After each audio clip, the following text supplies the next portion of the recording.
Gitu loh. Begitu ya Kanjeng Nabi datang dakwah ya, dipersatukanlah mereka. Dengan apa? Kalau bahasa sastra nanti beliau lebih canggih, dengan tali Allah.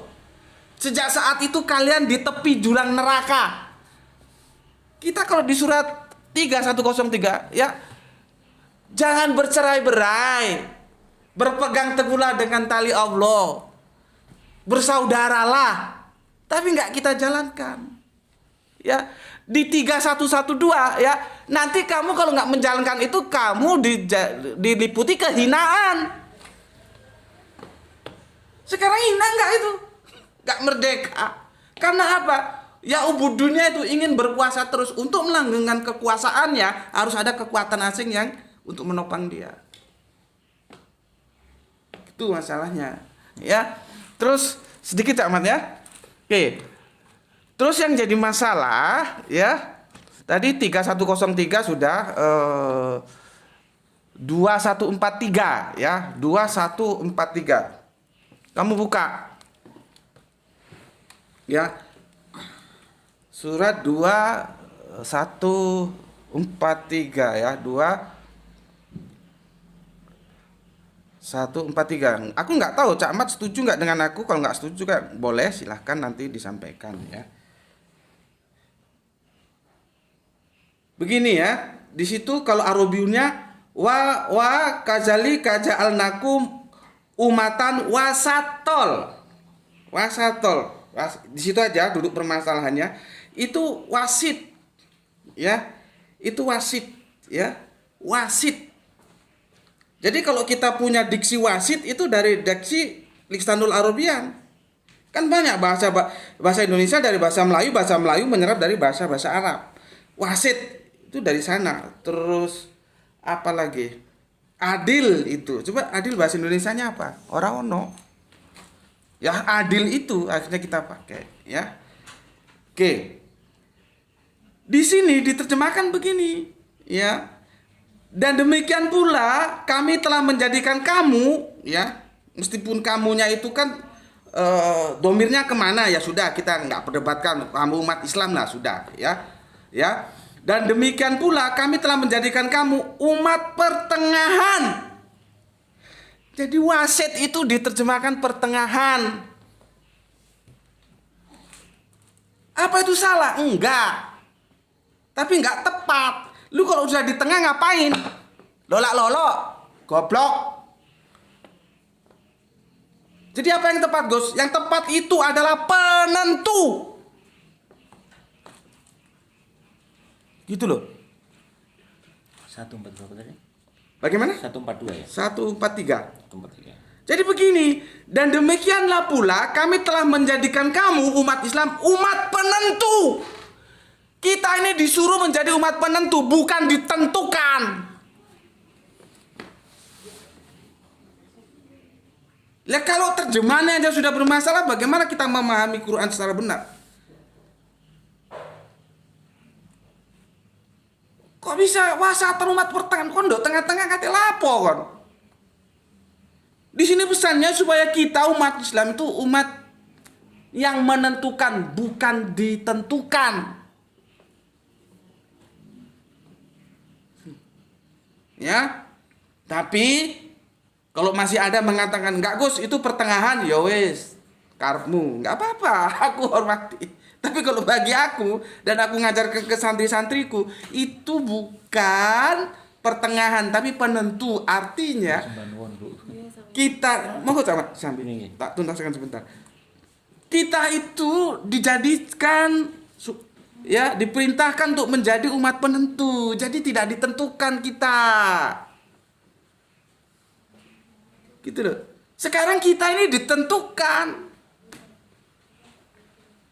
Ketika ada satu negara yang tidak mau ditentukan, dia apa? Diberi sanksi ekonomi, ya. Tapi alhamdulillah ternyata bisa hebat, bisa bangkit dan melawan. Siapa? Ya Iran. Iran tuh nggak mau ditentukan.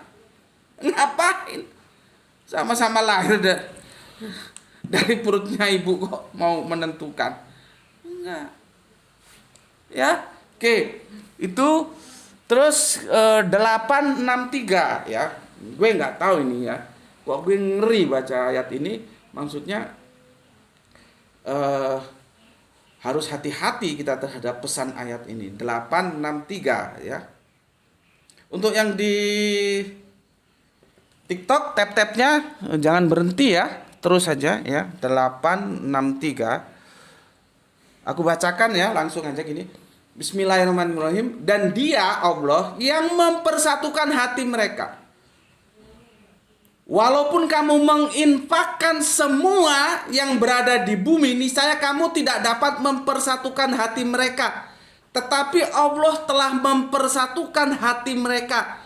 Sungguh Dia Maha Perkasa lagi Maha Bijaksana. Ya, ternyata yang paling mahal bagi kita umat Islam apa? Persatuan. Makanya kemarin gue respon sama Presiden kita Pak Prabowo. Di sidang internasional kan Pak Prabowo bilang, bagaimana kita mau menyelesaikan Palestina kalau di antara kita aja tidak bersatu?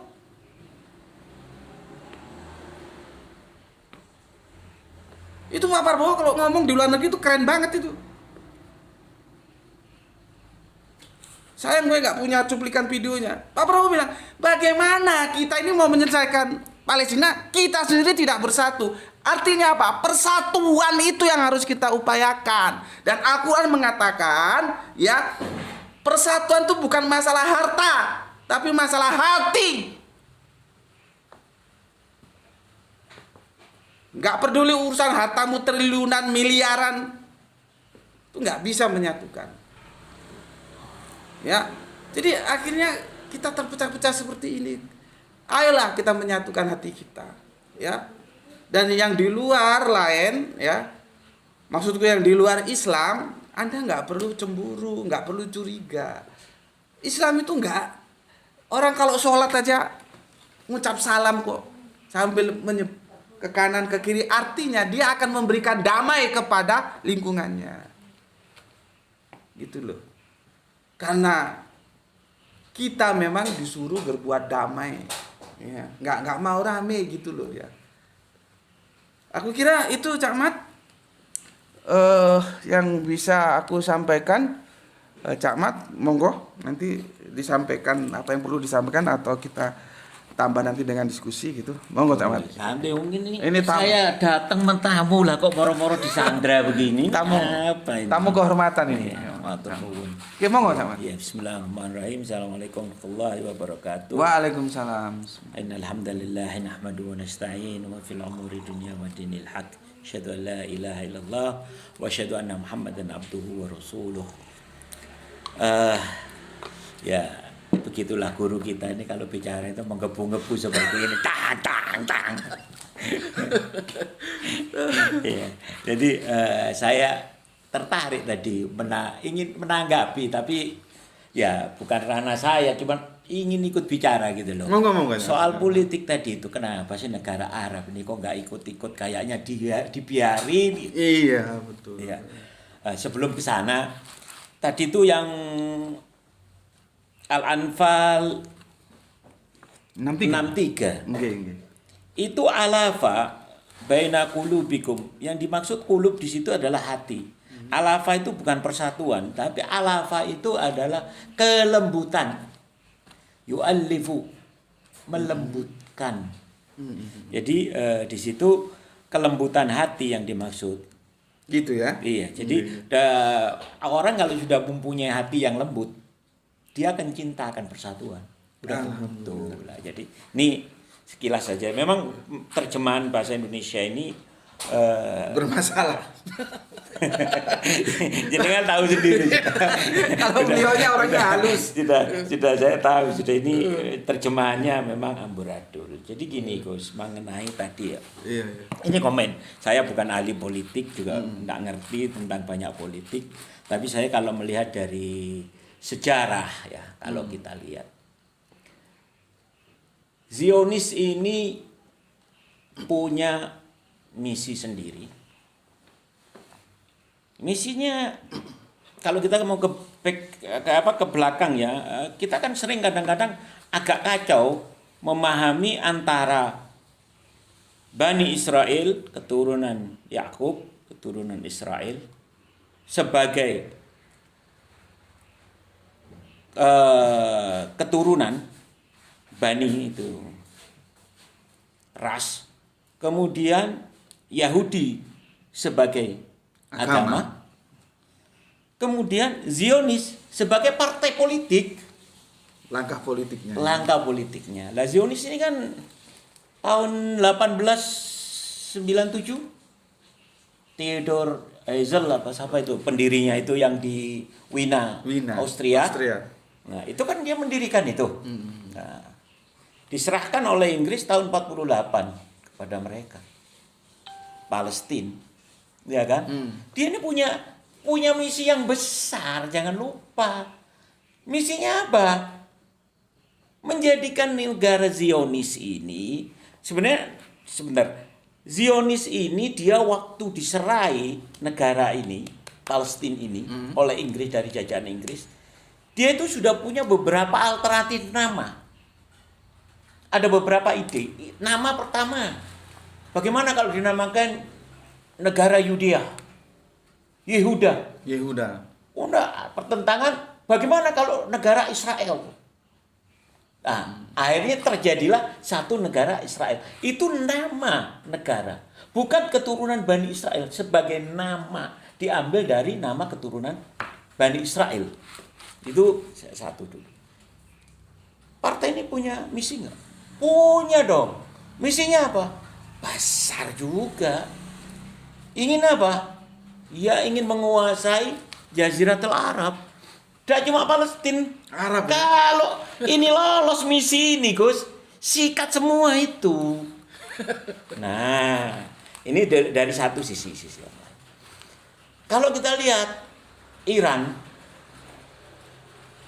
punya misi nggak? Punya dong. Apa kira-kira misi Iran? Iran itu menginginkan imperium Persia seperti dulu dia berkuasa. Bangkit kembali ya. Ingin bangkit. Dua kepentingan yang sama.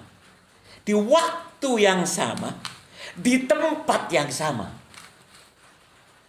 Pasti punya benturan. Ya.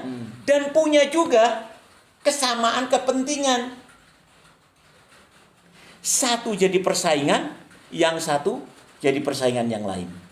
Juga ada hal-hal yang punya kepentingan bersama. Contoh, tak kasih contoh.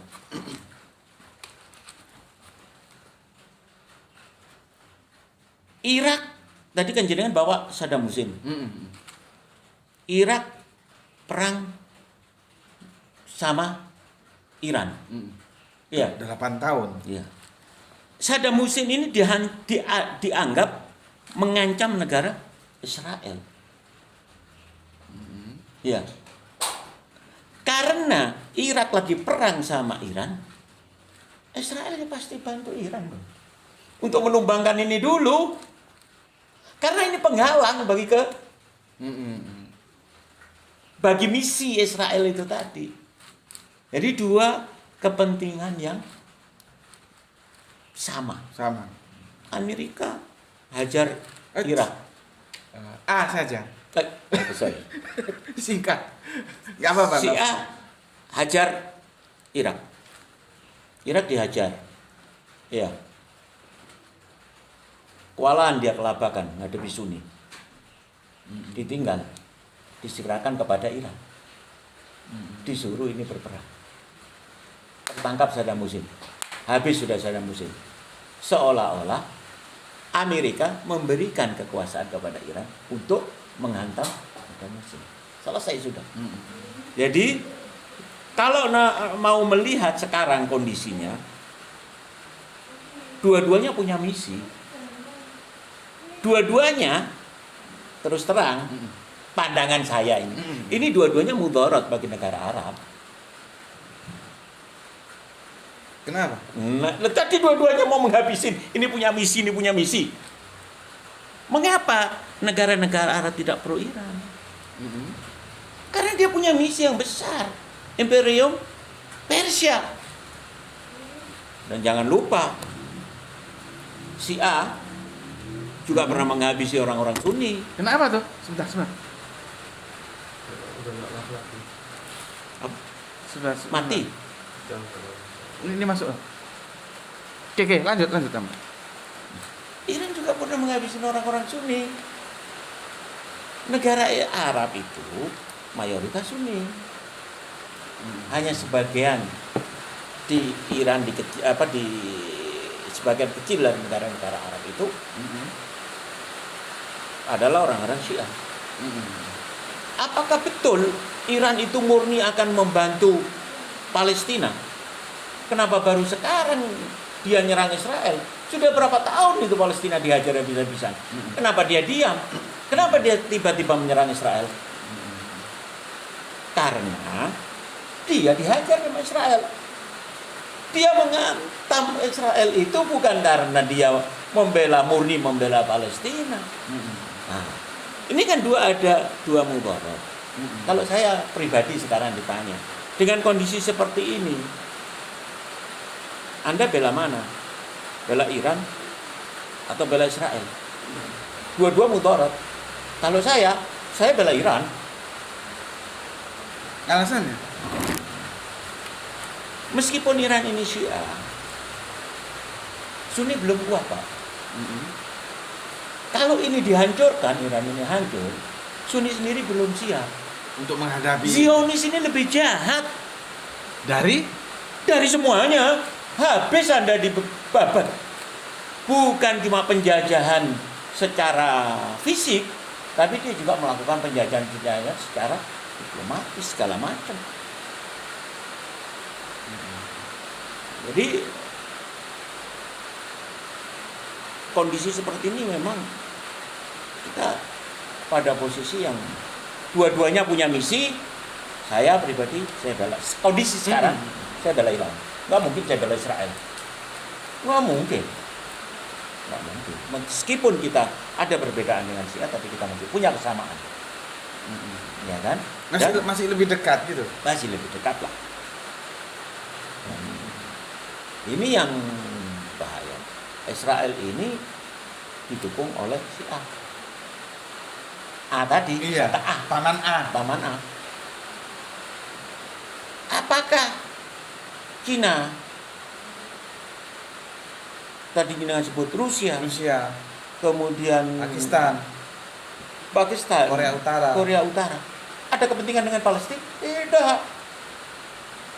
Karena dia sama-sama musuh.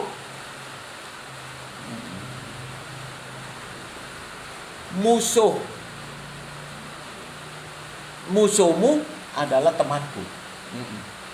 Kan gitu. Iya. Musuhmu adalah Temanku. Jadi kalau saya melihat ya, mohon maaf, saya melihat perang ini bukan perang agama. Murni perang politik.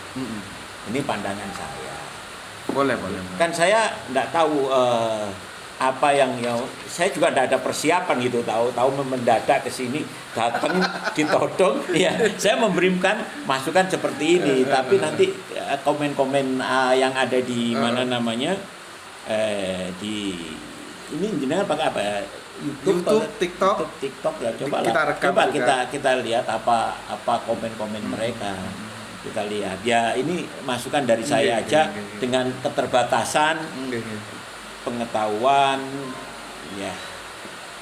Jadi mereka punya misi. Memang kita harus bisa membedakan ya antara Israel sebagai keturunan dari Nabi Yakub, kemudian Yahudi sebagai agama, dan Zionis sebagai partai yang sedang berkuasa dengan menamakan negara ini negara Israel. Bukan berarti ini negara dari keturunan Bani Israel yang banyak, dari nabi-nabi keturunan dari Israel ini banyak sekali nabi-nabi dari sana, dan nabi-nabi itu kita imani sebagai orang Islam, kita mengimani mereka dari keturunan Bani Israel. Nah, jadi kalau saya bilang ya kita harus bisa memilah-milah, jangan sampai kita menganggap bahwa perang ini murni adalah perang agama antara Islam dengan Yahudi tanda kutip, tapi bukan. Ini adalah perang politik yang kebetulan di tempat kalau jenengan lihat itu peta Palestina itu dulu hampir menyeluruh. Sekarang kecil. Apa tidak ada kemungkinan nanti dia ke Jordania, ke Libanon, Mesir, ke Suria? Itu kan waktu si Bashar Assad digulingkan itu kan siapa yang masuk ke situ? Siapa yang membela? Bashar Assad bela sama Iran. Dia punya kepentingan yang sama. Karena Bashar Assad ini memprotek Israel di Golan. Di tanah Golan itu, di Golan, perbatasan Golan, itu diprotek. Karena ini memprotek. supaya nggak masuk Karena ya. ini ada pengaruh Syiah juga. Nah, maka Iran dia membela di situ. Jadi ini kompleks ya, enggak simpel. Terus terang saya punya pengetahuan tentang politik enggak begitu banyak. Ya ini yang saya tahu saya sampaikan. Sip, Ya. mantap. Monggo. Oke. Dilanjut. Oke teman, ngopi dulu Cak. Ya. Wah ini malam-malam ngasih kopi nih. Belum 1 jam toh? Sudah hampir 1 jam. Wih mantep kopinya. Dari Gispati, favor dari Palu. Semoga tetap soleha Gispati. Katanya Ustaz Ahmad, mantap Terima kopinya. kasih, mantep kopinya. Enak. Coba aku kasih komentar Cak Mat ya. Ye. Oke. Yang pertama, bahwa ini bukan perang agama, ya. Bukan murni perang. Bukan murni perang agama. Aku setuju. Dan kemarin tadi ya, aku lihat videonya bagaimana Kiai Ali Khamenei mengunjungi rakyatnya yang Kristen yang meninggal karena serangan itu. Ya. Ya, aku setuju. Tetapi di sini terjadi irisan antara agama dan politik. Jadi kalau kita bawa ini ke murni politik ya nggak bisa, murni agama ya nggak bisa, terjadi irisan, titik temu percampuran tentang agama. Yang pertama. Yang kedua ya tentang kemarin sudah aku bahas itu ya tentang Iran itu menyerang karena diserang Israel ya. Dan aku sudah jelaskan karena ada 2 video yang aku berikan sebagai data itu pernyataan dari saudara kita juga seperti Cak Mat. Dia menyerang bukan karena membela Palestina, tapi karena diserang oleh Israel gitu. Ya kalau sama jenengan hampir sama lah, cuman bahasanya yang beda ya. Ternyata dari ketuanya sendiri, nah aku nggak bisa sebut nama karena tadi supaya tidak terprotek ya. Dia mengatakan ketika kita seperti ini, saudara-saudara kita Arab itu kemana? Kita banyak ditolong oleh mereka, gitu. Ya.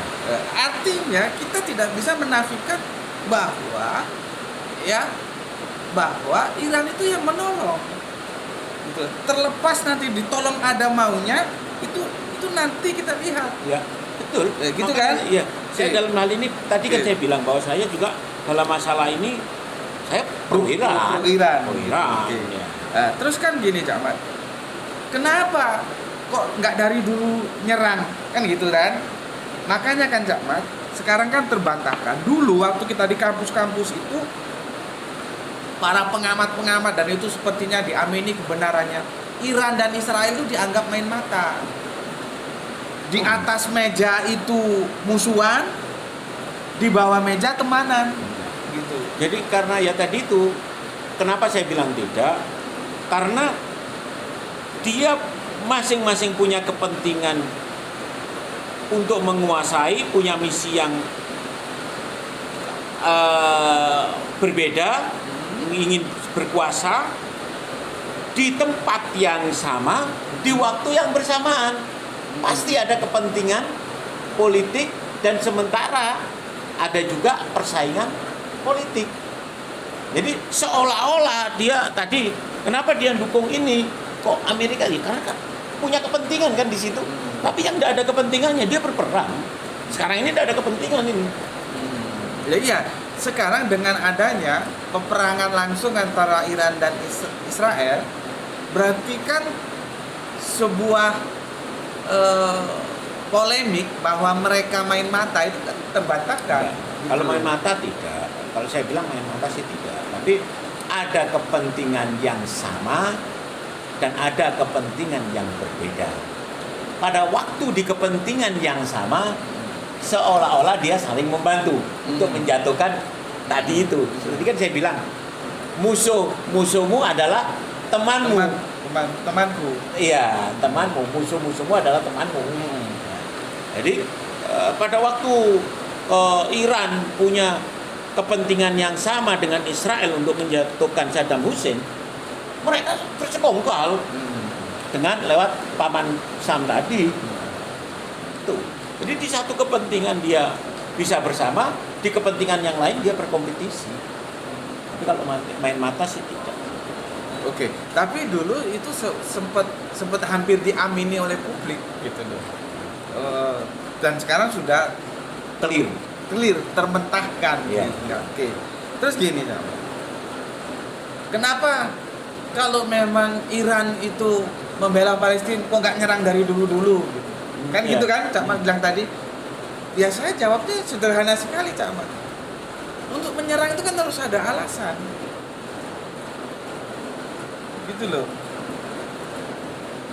Dan meskipun alasan itu bisa dibikin seperti Israel kan dia juga punya alasan. Alasan itu nanti kita bisa lihat alasan yang dibikin-bikin atau memang alasan bener. Nah, Israel kan alasannya sama lagunya. Iran punya senjata nuklir. Itu loh. Meskipun sudah disampaikan oleh Badan Atom Dunia, clear nggak ada bau-bau nuklir. Tapi diserang dengan alasan itu. Sekarang kita tahu alasan itu dibikin-bikin atau enggak. Nah, sekarang Iran dia pakai alasan untuk nyerang karena dia diserang. Gitu loh. Begitu juga waktu Saddam Hussein itu diserang kan juga sudah ada nuklir. Sampai sekarang nggak terbukti. Iya kan itu memang lagunya seperti Iya. itu. Gitu. Setuju. Lagunya seperti itu. Jadi kalau memang bela Palestina kan harus nyerang sejak dulu. Lah alasannya apa gitu. Dan bagaimanapun Islam itu tetap mewarnai Iran. Oh ya. Perang itu Kalau kan dalam gini, kita berpihak tadi itu kan tadi wasata tadi ya. Nah, itu kita ya tadi berulang-ulang kali saya bilang bahwa saya pribadi dalam hal ini saya berpihak pada Iran. Iya. Oke. Ujung-ujungnya kena ya. Cuman aku ingin membreakdown dulu supaya clear ya. Jadi itu ya. Kenapa kok baru sekarang ya alasan yang paling tepat tuh sekarang sudah jelas-jelas diserang maka menyerang balik, dan dalam Islam Punya dalil gitu loh. Nggak boleh kita nyerang duluan gitu. Ya. Terus begini. Kenapa Arab dalam tanda kutip ini state ya, negara? Karena nanti apa kemauan penguasanya sama rakyatnya beda itu. Rakyatnya semua mendukung Iran. Betul. Gitu loh. Nah, seperti yang Ustadz Ahmad sampaikan tadi, kenapa negara-negara Arab tidak mendukung? Ya kepentingan kekuasaan. Dia perlu dukungan paman untuk tetap berkuasa. Gitu loh. Ya. Tetap kalau nanti nggak yes man sama paman, ketika dia diberontak oleh rakyatnya, bubar. Ya. Gitu loh. Ya, jadi seperti yang bilang, ya kembali kekuasaan tadi. Ya, intinya dari semua ini karena kita tidak mau sama-sama berquran. Coba kita semua kembali ke Quran. Apa? Ya bagaimana aturan Quran itu kita terapkan. Gitu loh. Nggak ada Syiah, nggak ada Sunni. Ya dalam hal ini Gitu loh. kita harus lepas dari hal itu. Tapi tadi saya sampaikan bahwa Anda jangan lupa juga perang ini tadi bukan murni perang Agama. Jadi makanya ada unsur politik, yang mana unsur politiknya itu jauh lebih besar daripada kepentingan yang lain. Oke, aku mau ngomentari Sunni Syiah dulu. Ya. Di medsos banyak sekali di blow up tentang Sunni Syiah, Sunni Syiah. Dan waktunya sekarang. Kalau aku itu ya bukan Sunni, bukan Syiah, ya Islam, mis. Nggak ada tambah-tambah, karena nabiku bukan Syiah, bukan Sunni. Ya, kalau kita ngomong perbedaan, ya, mazhab itu pun kita beda-beda, tapi kan bisa bersatu. Ya. Bisa bersatu. Kalau kita Asia Tenggara ini kebanyakan Syafi'i dong. Tapi kalau di Korea Utara, Afrika Utara sana nanti lain lagi mazhab. Maliki sudah. Toh kita bisa bersatu. Sekarang kalau memang Sunni Syiah, ya wes lah, nggak bisa bersatu. Bisa nggak Sunni Syiah ini dalam konteks ini menjadikan Israel itu musuh bersama? Itu loh. Artinya ketika ada saudaranya yang sedang berperang, dukungannya jelas seperti Cak Ahmad tadi. Bagaimanapun Cak Ahmad ya tetap memberikan apresiasi kepada Iran. Itu loh ya. Jadi jangan dikit Sunni, dikit Syiah. Nggak tepat kita membahas sekarang waktunya, bukan waktunya. Bukan waktunya gitu loh. Cuman aku memberikan sebuah kegampangan berpikir ya. Ya sudahlah, kalau mau tetap Sunni monggo, tetap Syiah monggo, tapi bisa nggak ya Sunni Syiah itu menyatu menjadikan Israel ini musuh bersama, sehingga kita bisa satu suara, jangan ganggu saudara kami di Palestina ya. Bisa nggak? Karena kalau selama dia Sunni, Syiah diam saja, ya empuk dihabisi lawan kita. Atau sebaliknya, dia Syiah, Sunni diam saja. Jangankan diam saja, itu sudah bangun gembosi kadang-kadang. Nah, itu loh ya. Jadi itu yang bisa kita sampaikan dalam diskusi ini. Untuk Cak Mat, terima kasih diculik apa diapain. Gini, apapun yang terjadi terus terang, yang perlu kita prihatin ini adalah kondisi Palestina. Palestina ini dijajah oleh Israel, diusir, dibombardir, segala macam. Jadi mereka berusaha untuk merdeka. Jadi jangan bilang dalil Israel itu kami membela diri. Tidak. Justru yang membela diri itu adalah orang Palestina. Dan membela diri tanpa ada bantuan secara persenjataan dengan gerilya seperti itu, meskipun bantuan-bantuan selundupan yang tidak bermakna, tidak seperti negara-negara yang punya senjata lengkap, itu pun sudah luar biasa. Jadi saya sangat berprihatin kepada Palestina. Kita doakan mudah-mudahan amin. Palestina ini bisa segera merdeka, dan tuntutan mereka kembali seperti perjanjian tahun 1948. Itu mudah-mudahan bisa terlaksana. Diusir, dan kalau lihat kehidupan orang-orang Israel itu coba penuh dengan ketakutan sekarang kan, kabur semua. Karena apa? Kalau dia sebagai pemilik negara, kenapa harus lari? Kenapa harus mesti lari? Iya kan? Umpamanya kita sekarang di Indonesia, kita warga negara Indonesia, kita orang Indonesia, penjajah datang ya kita berjuang, mau lari kemana? Mati hidup di sini. Di sini.